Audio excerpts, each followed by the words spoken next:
Bore da, croeso cynnes iawn yn gwasanaeth bore yma. Mae'r hysbys yn cefn y llyfryn fel arfer, dim ond dynnu'ch sylw ac cwpl o bethau.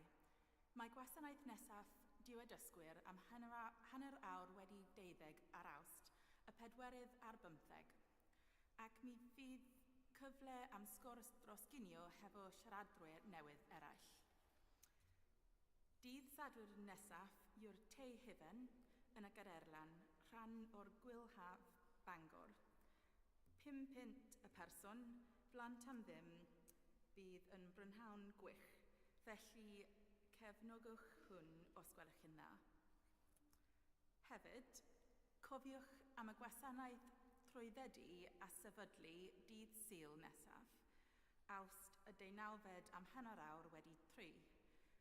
Bydd ambell i beth yn digwydd yn y gwasanaeth. Bydd Alexia Mays yn cael ei thrwyddedu fel cyfarwyddwr gweinidogaeth ac yn cael ei sefydlu yn Ganon Secundus yn y Gaderlan. Bydd rhai o ganoniaid presennol y Cabidl yn cael perchnogi seddi newydd, a bydd Tracy yn cael ei sefydlu yn ganon presentwr fel cydnabyddiaeth o'i gwaith caled a'i arweinyddiaeth yn y Gaderlan. Hoffem gyflwyno rhodd i Tracy i'w llongyfach ac i ddiolch iddi am bopeth mae hi'n ei wneud. Bydd Leslie yn prynu'r anrheg yr wythnos yma, felly os allwch chi gyfrannu, plis cymrwch air hefo Leslie ar ôl y gwasanaeth. Byddwn yn rhoi'r anrheg i Tracy ar ôl gwasanaeth o'r 11 o'r gloch wythnos nesaf, cyn y gwasanaeth sefydlu a thrwyddedu yn y prynhawn. Mae croeso cynnes i bawb i'r gwasanaeth yn y prynhawn i gefnogi Tracy a'n holl ganoniaid, ond er mwyn gwybod faint o fywyd i'w baratoi, byddai'n ddefnyddiol cael gwybod os ydych chi'n dod, naill ai drwy'r ddolyn ar ein gwefan neu drwy adael i mi wybod ar ôl y gwasanaeth. Diolch. Mynegaf dy glod dros y cenedlaethau, nes bod pobl yn dy ganmol hyd byth.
enw'r Tad a Mab a'r Ysbryd Glân. Amen. Gras a thangnefydd a bod gyda chwi. Ath gadw di yng nghariad Crist. Mynegaf dy glod dros y cenedlaethau, nes bod pobl yn dy ganmol hyd byth.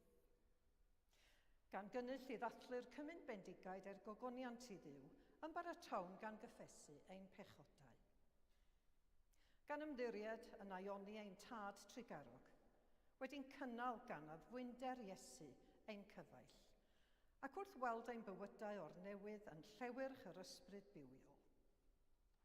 Dad nefol, yr ydym wedi pechu ar feddwl gair a gwyddro.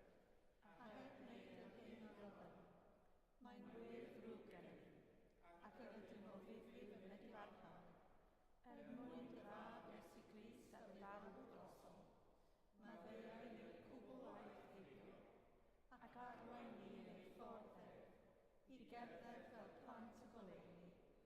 Amen. Yr holl alluog ddiw a dregarhaw orthych, maddau i chwi a chryddhau o bechod, a chadw yn y bywyd tragweddol.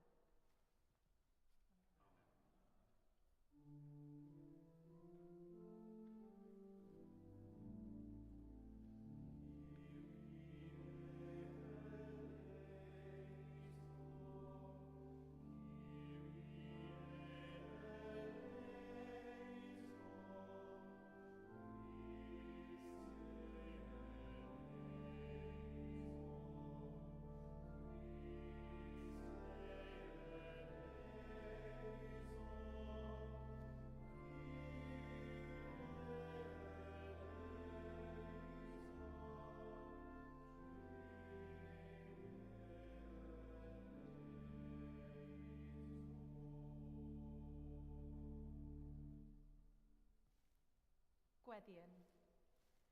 Dad nefel, a ddewisais faer i fod yn fam dy fab ein prynwr, caniatafod i ni ym mhob peth derbyn dy ewyllys ddwyfol a llawenhau gyda hi yn dy iachawdwriaeth, trwy'r un Iesu Grist ein gwaredwr.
Darlleniad o lythyr yr Apostol Paul at y Galatiaid.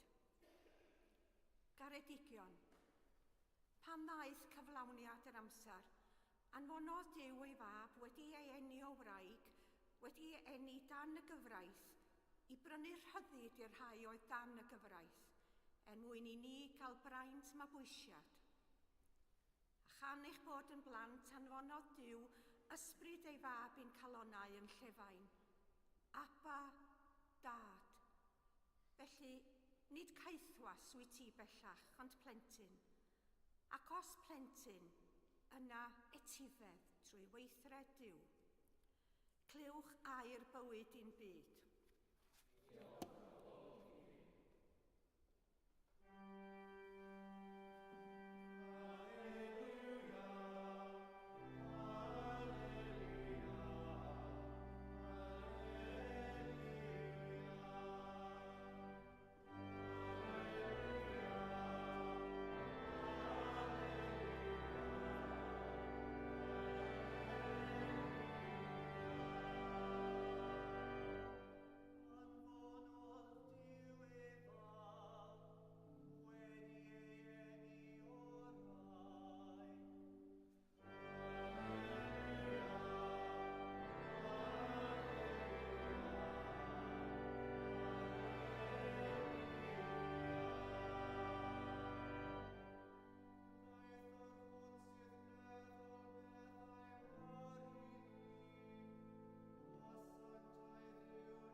Gras a thangnefedd a fo gyda chwi. Gwrandewch ar Efengyl Sanctaidd yn ôl Sant Luc. Gogoniant i ti, o Grist. Bryd hynny, cychwynodd Mair ac aeth ar frys i'r mynydddir, un o drefi Jiwda. Aeth i dŷ Sacharias a chyfarch Elisabeth. Pan glywodd hi gyfarchiad Mair, llamodd y plentyn yn ei chroth a llanwyd Elisabeth ar ysbryd glân, a llefodd a llais uchel. Bendigedig wyt ti ymhlith gwragedd, a bendigedig yw ffrwyth dy groth. Sut y daeth i'm rhan i fod mam fy ngwaredwr yn dod ataf? Pan glywais dy lais yn fy nghyfarch, dyma'r plentyn yn fy nggroth yn llamu o'r foledd. Gwyneu byd yr hon a gredodd y cyflawnid yr hyn a lefarwyd wrthi gan y sanctaidd. Ac, meddai Mair, y mae fy enaid yn dyfawrygu. O Dduw, ac o'r foledd fy ysbryd ynot, fy ngwaredwr, am i ti ystyried ddistadledd dy law forwyn. Oherwydd wele, o hyn allan fe'n gelwyr yn wynfydedig gan yr holl genedlaethau.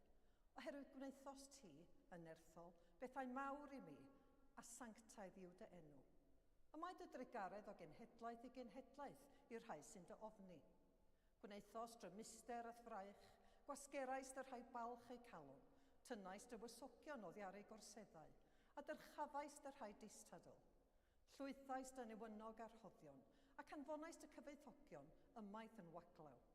Cynorthwyais Israel dy was, gan ddwyn i'th gof dy drigaredd, fel y llyferais wrth ein hynafiaid.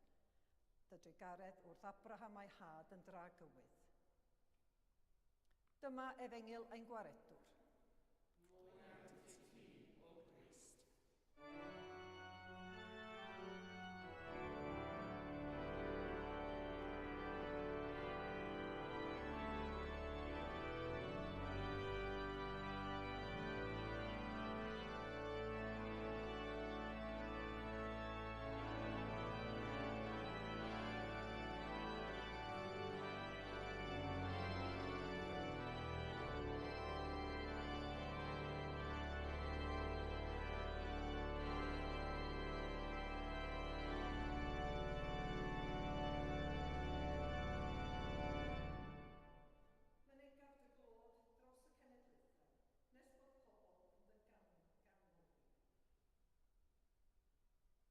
Yn enw'r Tad a'r Mab a'r Ysbryd Glân.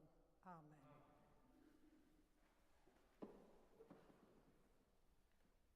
Mae dwy benod agoriadol Efengyl Luc yn gosod y stori am Iesu yn glir o fewn cyd-destun, iaith a diwinyddiaeth gweithgaredd Duw ymhlith yr Iddewon.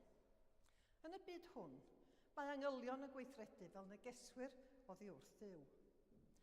Mae angen i ni gofio bod Mair wedi cael y dewis rhwng cefnogi cynlluniau Duw neu ei chynlluniau ei hun. Dewisiodd Mair gefnogi cynlluniau Duw. Canlyniad i fuddod ac ymddiriedais Mair oedd i Iesu ddod i'n byd ni, mwyn i ni gael bywyd a gwell perthynas â Duw. Pwy sy'n credu mewn angylion? Sut ydych chi'n dychmygu bod angylion yn edrych heddiw? A ydych yn disgwyl iddynt gael adenydd? Beth yw swydd angel? Anfonwyd yr angel Gabriel at y forwyn Fair fel negesydd oddi wrth Dduw.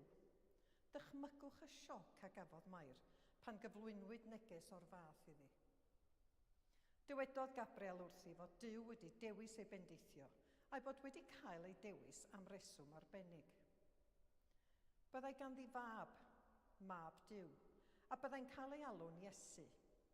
Byddai'n frenin mawr fel ei gyndad, y brenin Dafydd, ond byddai Iesu'n wahanol, oherwydd byddai'n teyrnasu fel brenin am byth. Ydych chi'n meddwl y byddai Mair wedi bod yn ofnus pan oedd hi ym mhresenoldeb Gabriel? A byddai yna ymdeimlad o agosrwydd at Dduw? Wel, mae Emyr a Mina newydd ychwelyd o ymweld â'n tair wires a'r rhieni yn Jersey. Gofynnais i Mali Elen, oedd yn 10 oed dydd Mercher diwethaf, beth ddaeth i'w meddwl pan glywodd y gair angel. Ei hymateb uniongyrchol oedd, pethau hyfryd, hapusrwydd, goleuni, gobaith, a'i bod nhw'n bodoli heddiw. Dywed ei gefaill Lili Wen, person da, ffrind Iesu, yn gwisgo ffrog wen ag eirgylch helo euraidd. Fodd bynnag, dywedodd ei chwaer iau, Cadi Môn, sy'n 4 oed, nad oedd hi'n siŵr eto. Ond mae Cadi Môn yn rym i ddod i'r afal â hi. Dwi'n siŵr bod ti'n gwybod, maen nhw'n mynd i'r Eglwys Fethodistaidd bob dydd Sul, a dwi'n siŵr bod nhw'n di clywed am angylion erbyn hyn.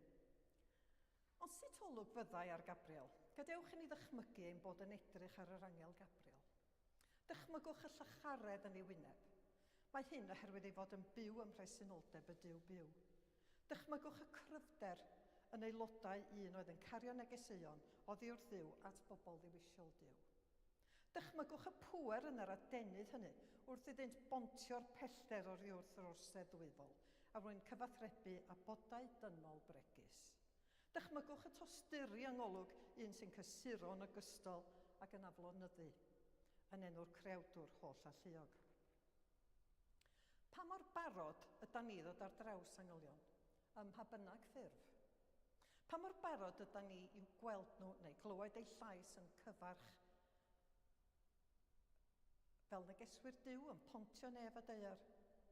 Mae'r angel yn cysuro Mair pan mae'n dweud, yr angel yn dweud, hemffych well tydi, yr un yr rhoddodd Duw ei ffarf iddi, a mae yr arglwydd gyda thi.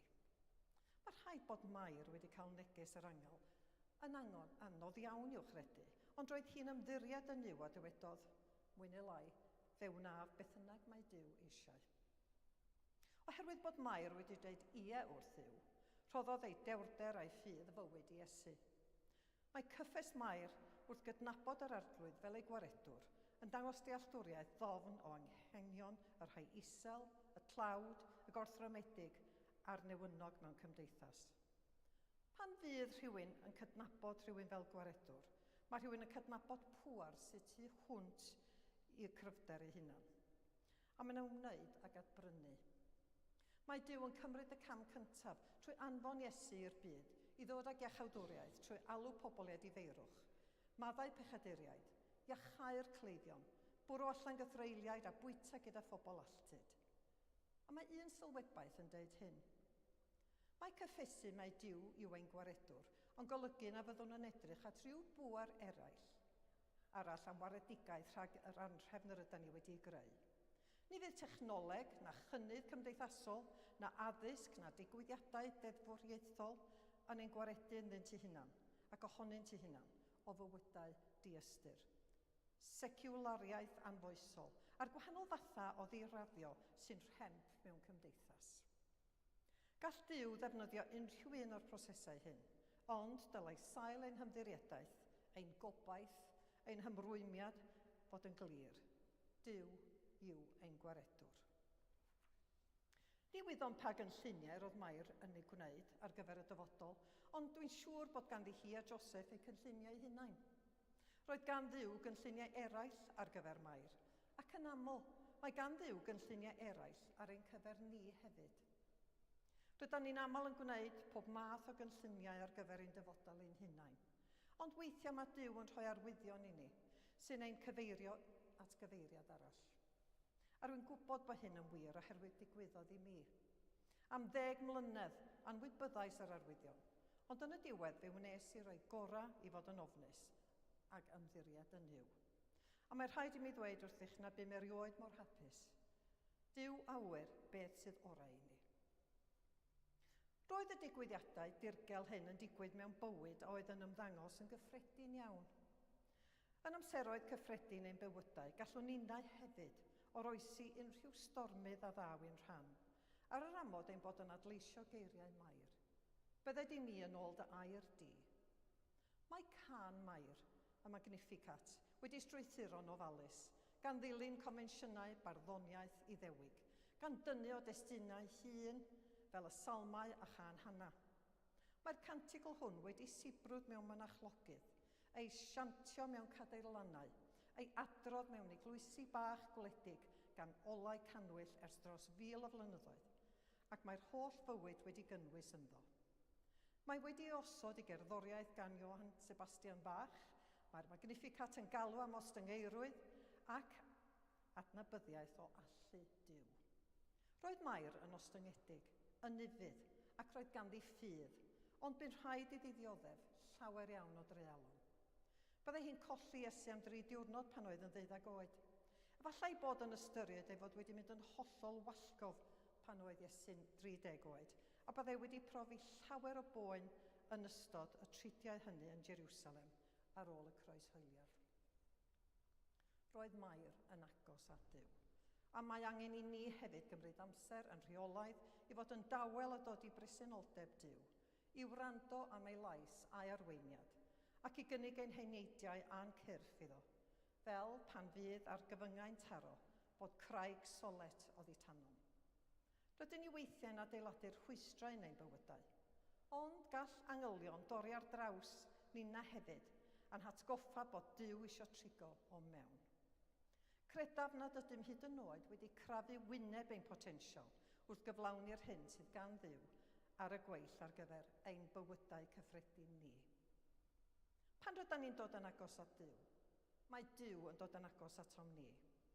Pan rydyn ni'n siarad ac ar gyhoeddiad, da ni'n gallu gwneud efo mwy o rym ar faterion sy'n effeithio ar fywydau pobl. Mae angen i ni edrych ar y darlun ehangach cyn belled ac sy'n bosibl yn ddynol, oherwydd dim ond Duw sy'n gweld y darlun cyfan.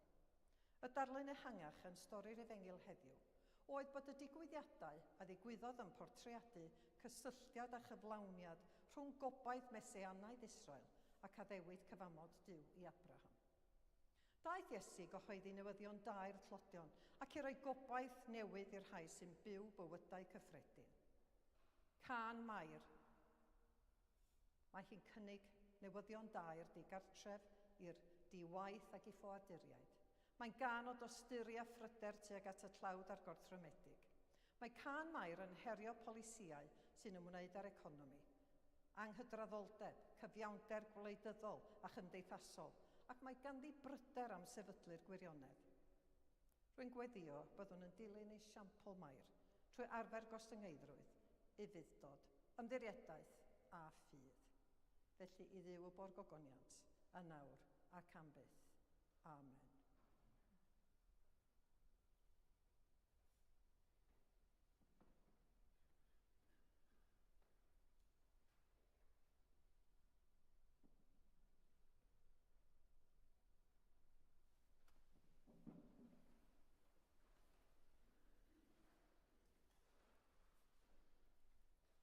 Ar y cyd, gadewch i ni gadarnhau ein ffydd. Yr oedd yn credu ac yn ymddiried yn Niw Dad, ac reodd bopeth sydd. Yr oedd yn credu ac yn ymddiried yn ei Fab Iesu Grist, a brynodd yn ôl Duw. Yr oedd yn credu ac yn ymddiried yn ei Ysbryd Glân, sy'n rhoi bywyd i bobl hir. Yr oedd yn credu ac yn ymddiried yn unig di, Dad, Mab ac Ysbryd Glân. Amen. Gyda'n holl galon a'n holl feddwl, gweddiwn ar Dduw.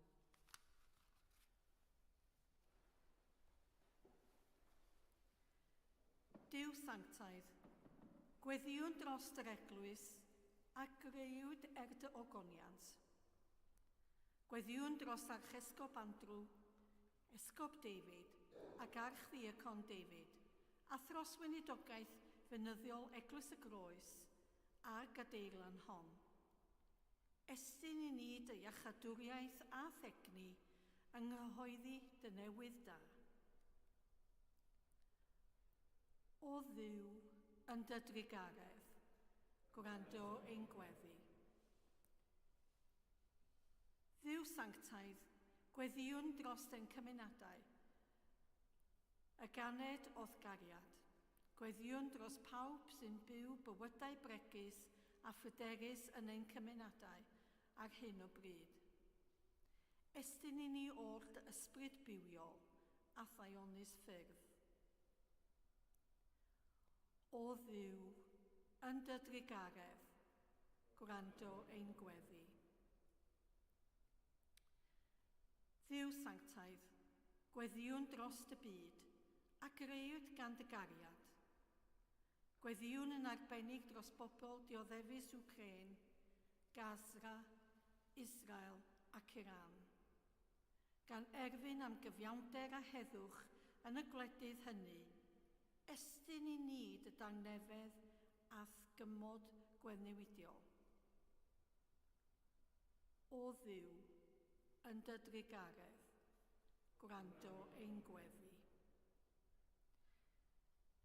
Dduw sanctaidd, gweddiwn dros dy holl bobl wedi eu creu ar dy ddelw, ac yn enwedig dros yr unig, y galarus a'r claf, ac o'n cymuned ni, gweddiwn dros John Parry Jones, Einir Williams, Dimitro, Hannah, Mary Hurst, Nev Novaly, John P. James, Liz Davies, John Watkin-Jones, Mathis Mulder, Oksana, Joan Tasseron, Osbert Peter, Carol Sithol, Helen Lincoln a Bill Lovelock. Anadla anadl einioes arnynt a dŵg iddynt dyrdigaredd a thras. O Dduw yn dy drigaredd, gwrando ein gweddi. Dduw sanctaidd, gweddiwn dros yr rhai y gydym yn ei caru, ond na gwelwn mwyach. Gweddiwn dros yr rhai sydd wedi marw yn ddiweddar, yn ei plith. Janet Snowden, Mair Jones, Victor Manuel Rigo de Oliveira, a thros yr rhai y cedwyr ei gwylgoffa'r dyddiau hyn yn ei plith, Mary Jones. Gorffwys tragwyddol dyro iddynt o Dduw a llywyrched goleuni gwastadol arnynt. Gorffwysed hwy mewn tangnefedd a chyfodi mewn gogoniant. Gan unon gweddi a'n gweddiau Mair, Mam Duw, Deiniol a'r holl saint, cydweddiwn, Dad Trigarog, derbyn y gweddiau hyn mwyn dy fab ein gwaredwr Iesu Grist. Amen.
Deiwn i'r fangro hwn ar bara sy'n gynhaliaeth. Fe ddaw yn un fawr. Deiwn i'r fangro hwn ar gwyn sy'n myneiddio. Gras a thangnefydd a fo gyda chwi. Dyrchwefwch eich calonau. Diolch yn i'r arglwydd ein Duw.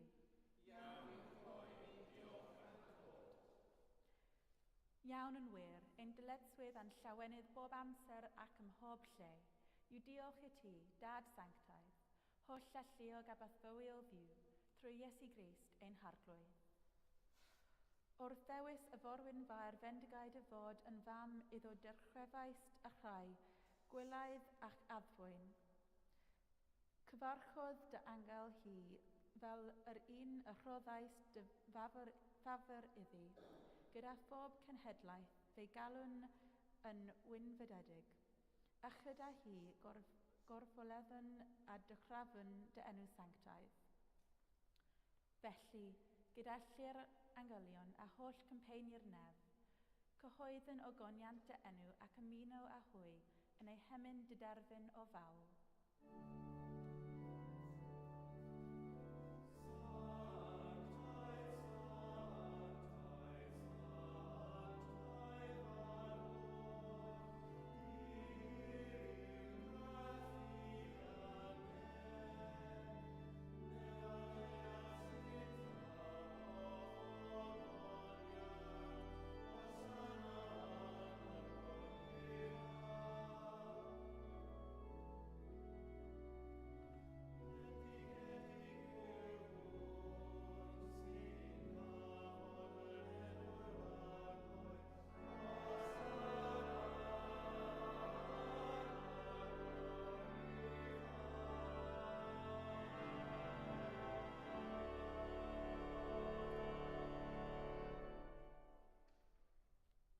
Pob moliant a diolch i ti, y gwir a bywel ddiw, creu o pob peth rhodd o bywyd.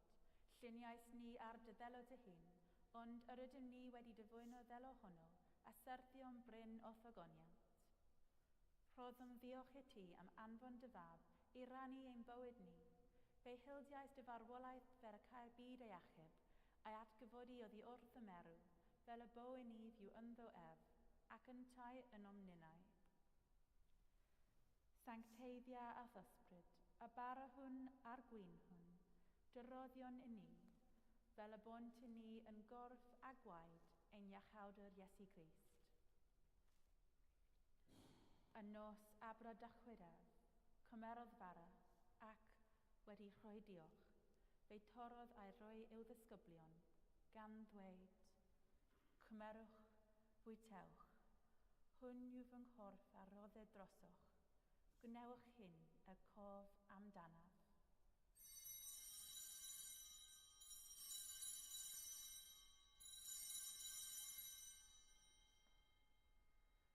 Yr un modd, ar ôl swper, cymerodd y cwpan ac, wedi rhoi diolch, fe rhoddodd iddynt, gan ddweud, yfwch o hwn bawb, oherwydd hwn yw fy ngwaed o'r cyfamod newydd a dywelltir drosoch a thros lawer am maddeuant pechodau.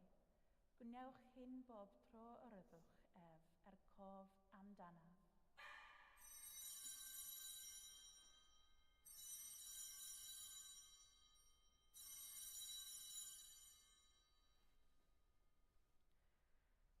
Cyhoeddyn ddirgeledd y ffydd. Bu farw Crist, atgyfododd Crist, daw Crist mewn gygoniad. Fel y gochmynodd ef i ni o dad, yr ydym yn cofio Iesu Grist dy fab, gan gyhoeddi ei farwolaeth fuddugoliaethus a chan ymlawenhau yn ei atgyfodiad, a disgwyl iddo ddod mewn gygoniant, deiwn ar bara hwn a'r cwpan hwn i ti, derbyn ein haberth o ddiolch a moliant. Adfer ac adfywiad y holl bobl, adnewyddon ni a phawb y gweddion trostynt a thras a thendydd nefel, a derbyn ni yn y diwedd, gyda'r holl saint i llawenydd dyderfyn hwnnw a addawyd i ni gan dy fab, ein harglwydd Iesu Grist. Trwy ddo ef, gydag ef, ynddo ef, yn undod yr ysbryd glân, eiddot ti, dad hollelliog, i pob anrhydedd a gogoniant yn oes oesoedd.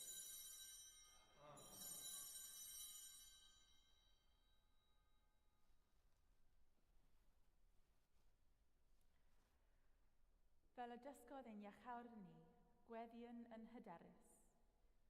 Ein tad, a hyfnwyd yn y newydd, sancteiddio dy yn, deled dy dernas, gwneled dy ewyllus, neges yn y nef, felly ar bea hefyd. Dyrwyn heddiw yn bar y bynyddio, y meddai i ni ein dyledio, fel y byddwn ni'n ein dyledwyr, ac mae carwau ni brofedigaeth, eith y gwared ni rhag drwg, canys eiddo ti dernas, a'r gallu a gogoniant, yn oes oesoedd. Amen.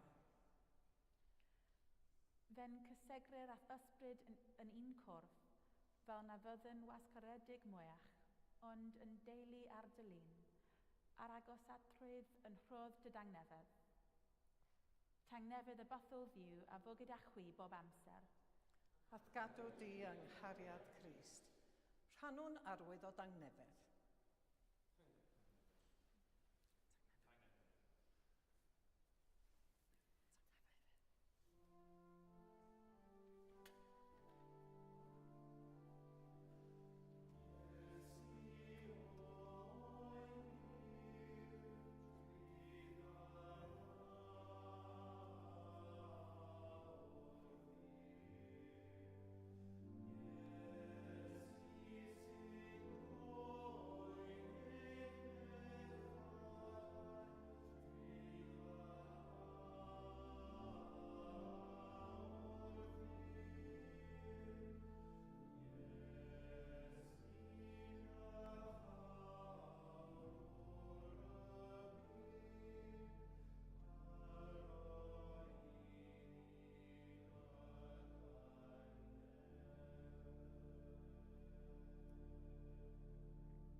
Iesu yw oen diw sy'n dwyn ymaith y codau'r byd, gwyn ei byd a rhai a elwyr i'w swper. Wedw, nid wydd y deulu ei ddecyn, ond dywed y graig a chaf ei archau.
Gyras a thangnefydd efo gyda chwi.